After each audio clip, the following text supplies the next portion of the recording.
الذي لا تغيض ينابيع فضله ولا تضطرب موازين عدله، له غيب السماوات والأرض وإليه يرجع الأمر كله، وما الله بغافل عما تعملون. وعنده مفاتح الغيب لا يعلمها إلا هو، ويعلم ما في البر والبحر، وما تسقط من ورقة إلا يعلمها، ولا حبة في ظلمات الأرض ولا رطب ولا يابس إلا في كتاب مبين.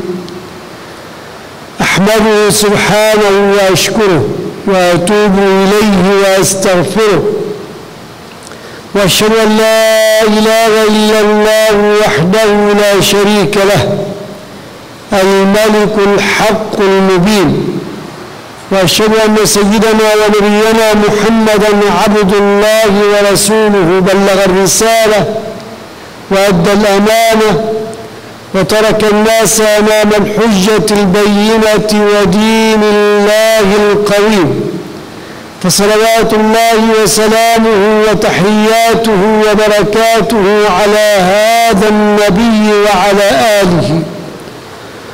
رضي الله تبارك وتعالى عن ساداتنا أبي بكر وعمر وعثمان وعلي، وعن سائر صحابة رسول الله، وعن التابعين ومن اتبعهم بإحسان إلى يوم الدين، وارض عنا معهم بفضلك وكرمك ورحمتك يا أرحم الراحمين يا رب العالمين. أما بعد، فيا أيها المسلمون والمسلمات، في هذا الجو الذي تعيشه الأمة المسلمة من القتل والتدمير وتتابع الشرور عليها، وبخاصة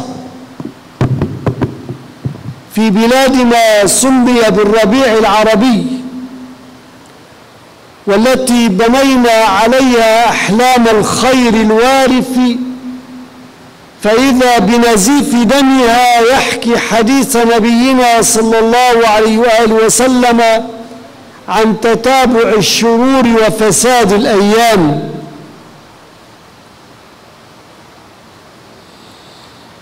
وذلك فيما أخرجه البخاري وأحمد عن الزبير بن عدي قال: أتينا أنس بن مالك رضي الله تعالى عنه فشكونا إليه ما نلقى من الحجاج، وهو الحجاج بن يوسف الثقفي،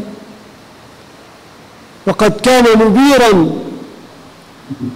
تسل عليه الدماء وإراقة الدماء من غير حرمة ولا خوف من رب ولا وال، لا في الدنيا ولا في الآخرة. قال: أتينا أنس بن مالك فشكونا إليه ما نلقى من الحجاج، فقال: اصبروا فإنه لا يأتي عليكم زمان إلا الذي بعده شر منه حتى تلقوا ربكم، سمعته من نبيكم صلى الله عليه وآله وسلم. طبعا هذا الكلام إخواني وأخواتي محمول على الأكثر الأغلب، فإن بين ثنايا هذا الشر المستطير أيام خير، رحمة من الله تعالى بعباده، لأنه لا بد للناس من تنفيس، كما قال الحسن البصري رحمة الله تعالى عليه: الله ينفس عن عباده بأيام رحمة في ثنايا هذا الشر المستطير. إخواني وأخواتي، ولقد بين لنا ابن مسعود رضي الله تعالى عنه منبع الشر الذي يتعاقب الناس في هذه الأيام، فأخبر أنه يتمثل في حالة الجهل والغيبوبة. حالة الجهل والغيبوبة لا الغيبوبة عن الدنيا وإنما الغيبوبة عن الدين، الغيبوبة الدينية التي يحياها المسلمون، وإن كانوا في الظاهر يصلون ويصومون ويفعلون من أفعال الخيرات، لكن هناك غيبوبة عن الوعي الديني الصحيح وعن تلقي العلم الصحيح. وترى أن أكثر الناس قد تزيى محب الدنيا في هذه الأيام بزي أهل العلم، وأقاموا فتواهم على هذه الدنيا وعلى الرغبة فيها، فأفسدوا كما فسدوا. وفي بيان ذلك روى الدارمي ويعقوب بن شيبة عن ابن مسعود رضي الله تعالى عنه وهو يبين منبع هذا الشر فقال: لا يأتي عليكم عام إلا وهو شر من الذي كان قبله. أما إني لست أعني عاما أخصب من عام. ابن مسعود يقول: لا أتكلم عن الخصوبة والزرع والضرع، هذا ليس الخير والشر، إنما الخير والشر أن تكون في خير ديني وأن يكون عليك شر ديني، هذا هو الخير والشر. ولذلك لما جاءت كنوز كسرى ووضعت بين يدي عمر قال رجل: الحمد لله، قل بفضل الله وبرحمته فبذلك فليفرحوا هو خير مما يجمعون. فقال عمر: كذبت، ليس هذا هو الخير، ليس هذا هو الذي عناه الله تعالى في قوله: قل بفضل الله وبرحمته فبذلك فليفرحوا. إنما عني القرآن، عني الإيمان، عني الاتباع لسيد الأنام صلى الله عليه وآله وسلم، هذا هو الفضل الذي به يفرح وعليه يحزن. وهكذا يقول ابن مسعود: أما إني لست أعني عاما أخصب من عام ولا أميرا خيرا من أمير، ولكن علماؤكم وخياركم وفقهاؤكم يذهبون ثم لا تجدون منهم خلفا، يموتون ولا يخلفهم من هو لهم نظير في العلم ومثيل، ثم يحدث قوم يفتون في الأمور برأيهم فيسلمون الإسلام ويهدمونه، يخرقون بنيان الإسلام ولا يزال الخرق يتسع حتى يهدمون الدين. علماء أو أدعياء يفتون الناس على الموت على هذه الدنيا في عالمنا، يفتون الناس على الموت على الدنيا وعلى كرسي الحكم، وظلمة جائرون من ورائهم لا يبالون بالدماء في سبيل مقاعدهم ولو جرت بها الأنهار، لا يبالون بالدماء المسلمة ولو سالت الأنهار جريا بهذه الدماء في سبيل مقاعدهم لأجروا الأنهار دماء. ليس فيهم من يخشى الله ولا من يرقب في مؤمن إلا ولا ذمة، ولا من يرقب في مؤمن عهدا ولا ذمة. ولو وجد فيهم من يرقب في أهل الإيمان إيمانهم وفي أهل العهد ذمتهم لأعاد لنا وأعاد للذاكرة في العالم الخليفة الراشد المقتول ظلما رضي الله تعالى عنه وأرضاه عثمان بن عفان، حين وقى المسلمين بنفسه الشريفة، حين وقى المسلمين بنفسه الشريفة ورضي أن يفديهم بدمه رضوان الله تعالى عليه، بدمه الزاكي الطاهر الطيب. وفي حديث أخرج سعيد بن منصور في سننه عن أبي هريرة رضي الله تعالى عنه قال: كنت محصورا مع عثمان بن عفان حين حصره أهل البغي في بيته رضوان الله تعالى عليه، كنت محصورا مع عثمان بن عفان في الدار فرمي رجل منا فقتل، رماه باغ صال عليه صائل فرمى رجلا من أصحاب عثمان بسهم فقتله. قال أبو هريرة: فقلت لعثمان: يا أمير المؤمنين، أما طاب الضراب؟ لقد حل لنا القتال الآن، لقد قتلوا منا رجلا، أما طاب الضراب؟ قتلوا رجلا منا، وبهذا يكون قد حل لنا قتالهم بعدما قتلوا منا رجلا. فقال رضي الله تعالى عنه وارضاه: عزمت عليك يا أبا هريرة إلا طرحت سيفك، إلا ألقيت سيفك، فإنما تراد نفسي رضي الله عنه وارضاه. قال: هم يريدون دمي، يريدون قتلي، وسأقي المؤمنين اليوم بنفسي، سأقدم نفسي اليوم فداء لأمة محمد صلى الله عليه وآله وسلم. قال أبو هريرة: فرميت بسيف فما أدري أين هو حتى الساعة. وفي رواية قال عثمان لأبي هريرة: يا أبا هريرة، أيسرك أن تقتل الناس جميعا وإياي معهم؟ أترضى أن تكون مسرورا إذا قتلت الناس جميعا وقتلتني معهم؟ قلت: لا. قال: فإنك إن قتلت رجلا واحدا فكأنما قتلت الناس جميعا، فانصرف مأذونا لك مأجورا غير مأذون، انصرف إلى بيتك. قال: فانصرفت ولم أقاتل. لكن أين هذا المثال في مثل هذه الأيام السوداء التي علا فيها الباطل وعلا فيها صوت الباطل، ولا يسمع فيها لصوت مظلوم ولا لصوت عالم، ولا يستطيع الصالح أن يأمر فيها بخير ولا أن ينهى فيها عن منكر أو شر. أيها الإخوة والأخوات، في مثل هذه الأيام لم تعد الأيام عزيزة ولا غالية عند كثير من أهل الخير من إخواننا في البلاد، حتى سمعت منهم من تمنى الموت حتى لا يرى مزيدا من الشر. والناس جميعا يتمنون مزيدا من الحياة وطول العمر، لكن أهل الخير في البلاد التي تقع فيها الشرور صاروا يتمنون الموت، صار الموت أحب إليهم من الحياة. وبخاصة الشرور التي تقع على أهل سوريا في هذه الآونة الأخيرة على مدار الأشهر الماضية، وقد لعب بهم لعبة سوداء.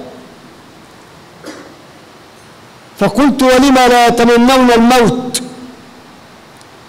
ولما لا يموتون حسرة؟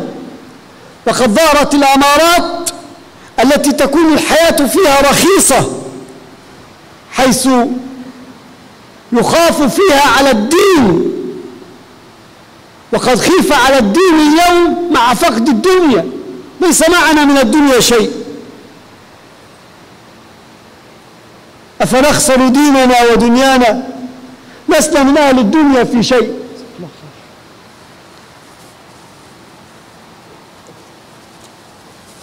معلش نصبر شوية مع الحر، لأنه تقريبا في عطل غير محضر له في التكييف، ولنذكر مع هذا الحر الحرور والشرور التي تقع لإخواننا. لما لا يتمنون الموت؟ ولما لا يموتون حسرة كما سمعت عن بعض الشباب الذي مات حسرة؟ وقد ظهرت الأمارات التي تكون الحياة فيها رخيصة، حيث خيف على الدين مع فقد الدنيا. وفي مثل هذه الحالة ينبغي أن يكون بطن الأرض خير من ظهرها، وأن يكون القبر أروح من منازل الدنيا بكثير. ولا حرج على العباد ولا حرج على هؤلاء في مثل هذه الأيام أن يتمنوا الموت ويستعجلوه، حتى لا يروا من الشر مزيدا وحتى لا يروا من الشر أكثر من ذلك. ويدل لهذا الكلام ما أخرجه أحمد وابن أبي شيبة عن عليم الكندي قال: كنا جلوسا على سطح معنا عبس الغفاري رجل من أصحاب النبي صلى الله عليه وآله وسلم في أيام الطاعون، قد كان الطاعون انتشر في هذا الوقت. قال: فجعلت الخنازير تمر، ومرور الخنازير هذا علامة على عناية الحكام بأمر الدنيا وجني المال وقلة الاكتراث لأمر الدين، فإن الخنازير من شعائر ليست من شعائر الإسلام، فإذا ما ظهرت ومشت في الشوارع سارحة مع التجار فهذا يعني أن الحكومات لا تعني إلا بجمع المال، لا يعنيها أمر الدين. فلما رأى عبس ذلك قال: عبس يا طاعون خذني، تعال فخذني من هذه الدنيا وارحني، يقولها ثلاثا. قال: فقال عليم الكندي: ألم يقل رسول الله صلى الله عليه وآله وسلم: لا يتمنى أحدكم الموت فإنه عند انقطاع عمله لا يرد فيستعتب، لا يستعجل الموت لأنه إذا جاء الموت انقطع العمل، وإذا انقطع العمل فلا عتاب، وخيركم من طال عمره وحسن عمله. إلى مثل هذا الكلام قال عليم. فقال عبس الغفاري: إني سمعت رسول الله صلى الله عليه وآله وسلم يقول: بادروا بالموت ستا، سابقوا بالموت 6 أشياء، هي أولا إمرة السفهاء، حكومة السفهاء، عندما يتولى السفهاء الأندال الأرذال أمر البلاد والعباد، وكثرة الشرط، وفي رواية وكثرة الشرط، عندما يكثر عملاء الوالي من الشرط الذين يأخذون الناس ويخيفون الناس ويضربون ظهور الناس، وبيع الحكم، الرشا على الحكم، واستخفافا بالدم، عندما يستخف بالدم الحرام فيصير دم المسلم أهون من دم البعوضة. وقديما الخوارج استعظموا تمرة،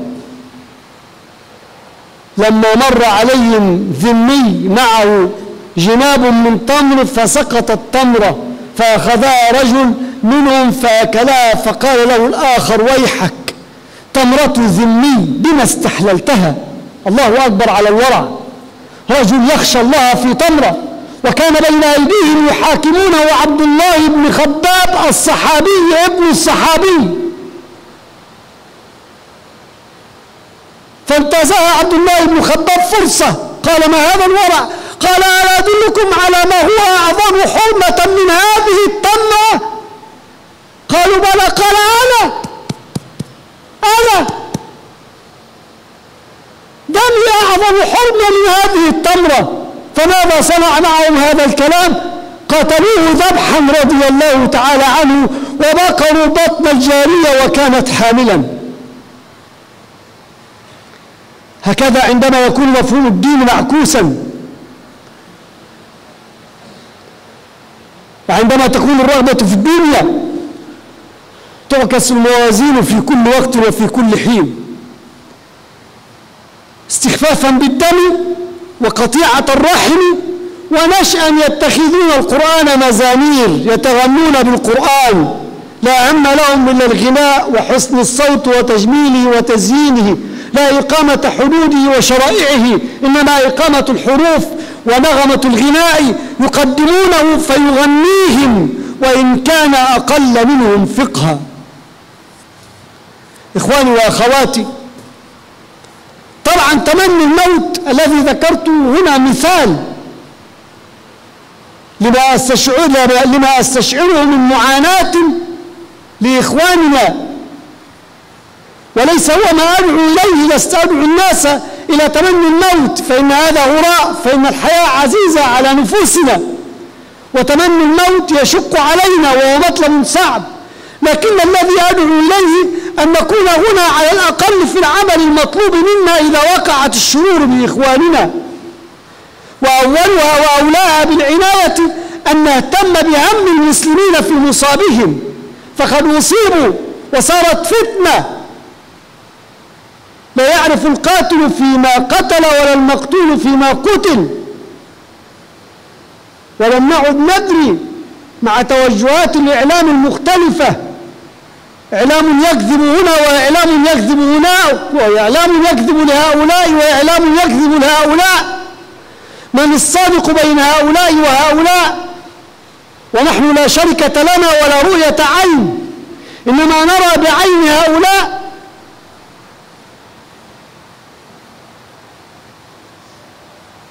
أولها بالعناية أن نهتم بهم المسلمين في مصابهم. فقد روى الطبراني عن حذيفة رضي الله تعالى عنه قال: قال رسول الله صلى الله عليه وآله وسلم: من لم يهتم بأمر المسلمين فليس منهم، ومن لم يصبح ويمس ناصحا لله ولرسوله ولكتابه ولإمامه ولعامة المسلمين فليس منهم. وأخرج أيضا عن أبي ذر الغفاري رضي الله تعالى عنه قال: قال النبي صلى الله عليه وآله وسلم: من أصبح وهمه الدنيا فليس من الله في شيء، ومن لم يهتم بالمسلمين فليس منهم، ومن أعطى الذل من نفسه طائعا غير مكره فليس منا. وهذا من أهم الواجبات الدينية للمسلمين بعضهم على بعض في كل مصيبة تنزل بالمسلمين. في الطوفان الذي لحق بأهل السودان، في الطوفان الذي لحق بأهل بنغلاديش، فما يصاب به أخواننا في بورما وفي غيرها من بلاد آسيا،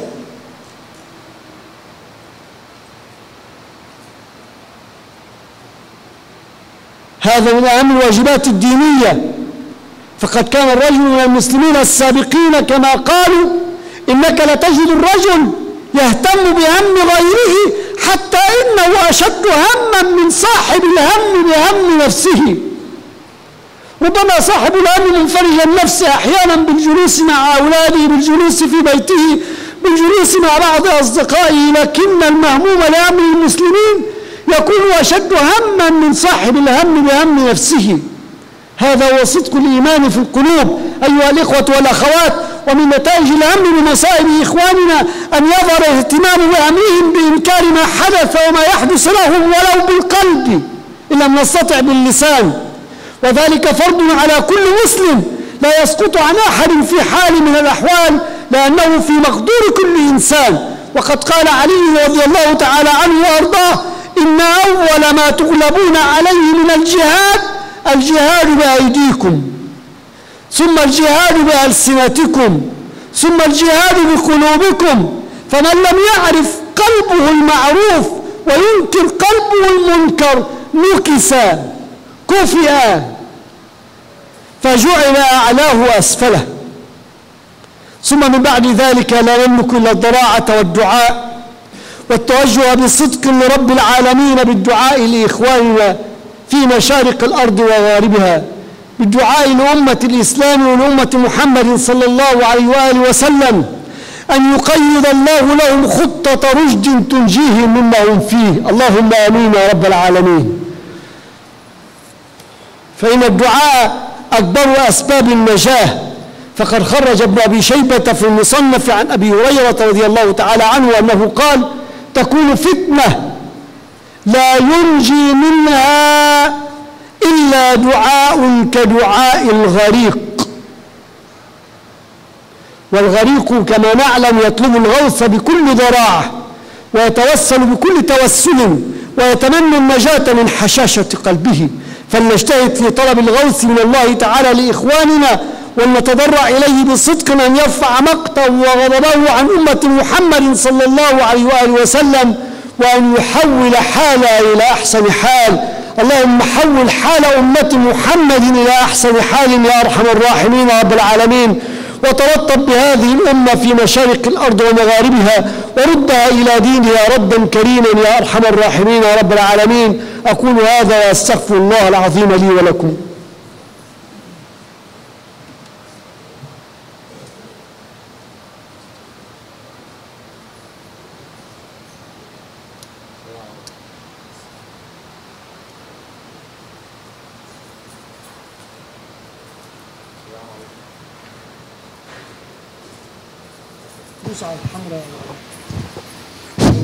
السلام عليكم.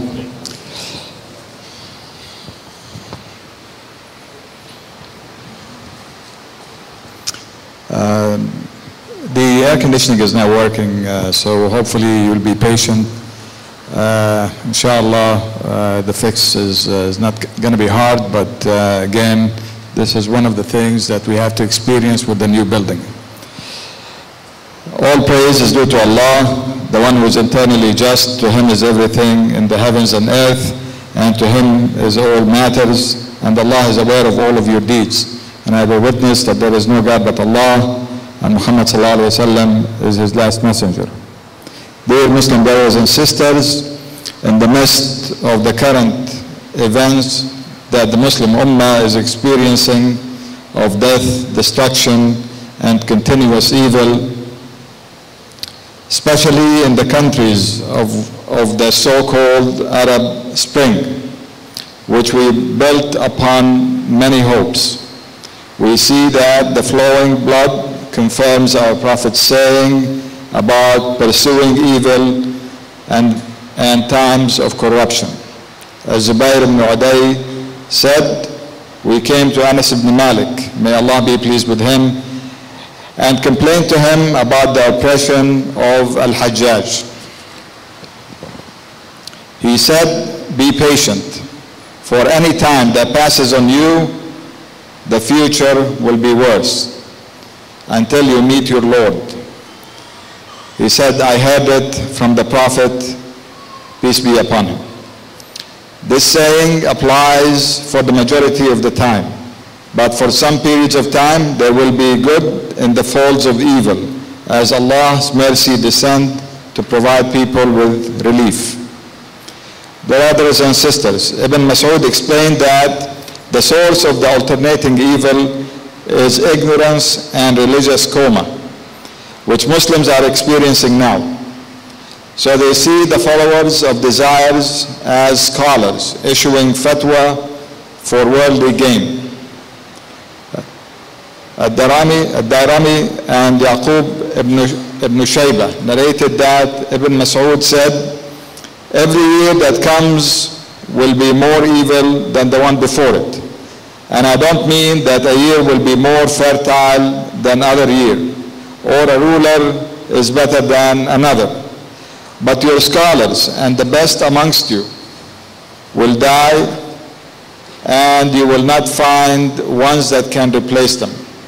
Then a group of people come and start giving religious fatwa, relying on their opinions, so they destroy the faith. Pretentious scholars advise people to die for worldly goals and for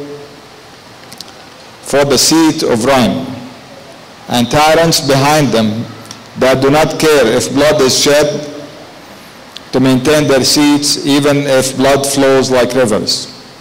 None of them fear Allah or respect the sanctity of the believers. If they respect the sanctity of the believers or the covenant with the people of the book, then they would remember the saying of the righteous Khalifa that was killed unjustly, Uthman ibn Affan, when he sacrificed himself to protect other believers.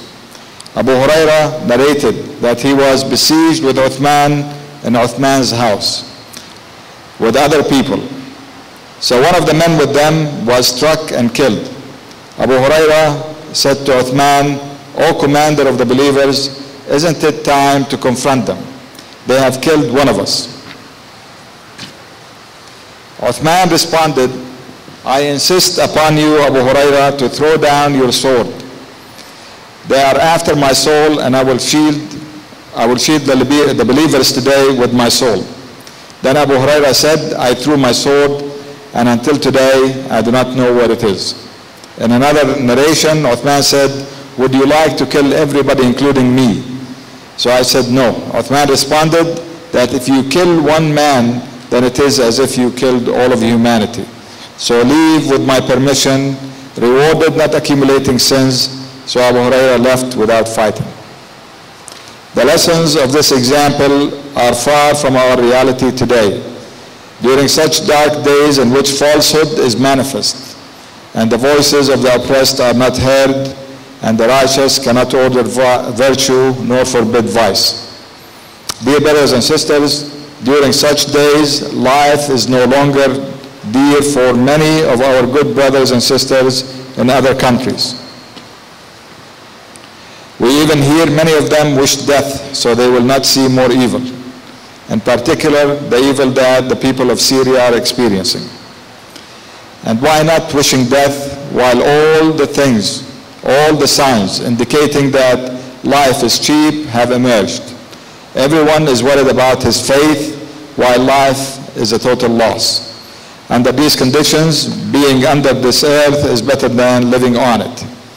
And the grave is more comforting than any home. During such time, it is not sinful for people to wish speedy death so they will not see evil. This was confirmed by what was authenticated by Ahmad and Abi Shayba on the authority of Ulaym al-Kandari. He said, we were sitting on a roof with the companion Abs al-Ghafari during the days of the plague.